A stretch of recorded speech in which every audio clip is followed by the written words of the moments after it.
మన పెద్దవాళ్ళు తాతలు ముత్తాతలు 70 ఏళ్ళు 80 ఏళ్ళు 90 ఏళ్ళు కూడా బతికేవాళ్ళు. ఆరోగ్యకరంగా ఉండేవాళ్ళు. చిట్ట చివరి దాకా ఓపికగా తిరిగేవాళ్ళు.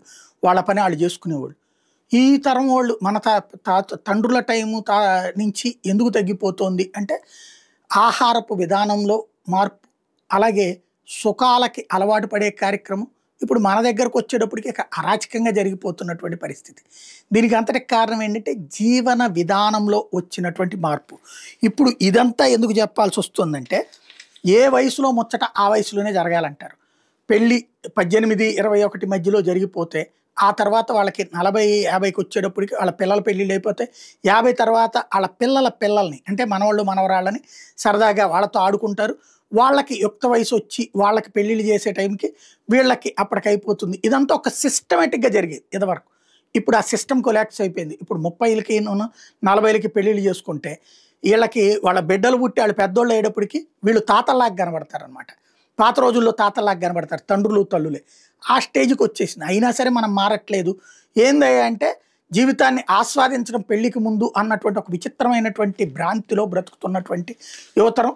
ఆ తర్వాత ఇద్దరూ కూడా అట్లాంటి కోరిక కోరుకునేటప్పటికి బాధ్యతలు మరిచినటువంటి సమాజం వైపుకి వెళ్ళిపోయి చివరికి గందరగోళపు వాతావరణం ఏర్పడుతుంది. అది ఎప్పటికి మారుతుందో తెలియదు. పెరుగుట విరుగుట కొరకే అని చెప్పి ఇదేమైనా అవుతుందేమో తెలియదు.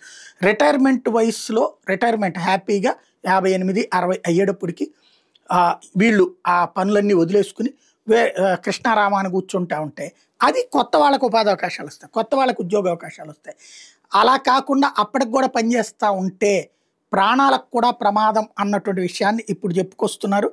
తాజాగా వైద్యపరమైనటువంటి లెక్క ఏంటంటే 49.9 ఏళ్ళకి రిటైర్ అంటే దాదాపు 50 ఏళ్ళకి రిటైర్ అయిన వాళ్ళు 86 ఏళ్ళు బతుకుతారట. 51.2 ఏళ్ళకి రిటైర్ అయినటువంటి వాళ్ళు 85 ఏళ్ళు బ్రతుకుతారట. ఇట్లా లెక్క చూస్తే 65 ఏళ్ళకి రిటైర్ అయిన వాళ్ళు 66 ఏళ్ళు బ్రతుకుతారట. 64 ఏళ్ళకి రిటైర్ అయిన వాళ్ళు 67 ఏళ్ళకే బ్రతుకుతారు. అట్లాగనే అందరికి ఎట్లా అవుతుందని కాదు, ఓవరాల్గా జరిగిన మరణాలు వాళ్ళ రిటైర్మెంట్లను లెక్కకి తీసుకుంటే వస్తున్నటువంటి డేటా ఇది. శాస్త్రీయంగా చెప్తున్నటువంటి లెక్క ఇది. తాజాగా దీన్ని ప్రధానంగా చర్చకి తీసుకొస్తున్నాయి అగ్రరాజ్యాలు. దీనికి మొత్తానికి కూడా ఏదైతే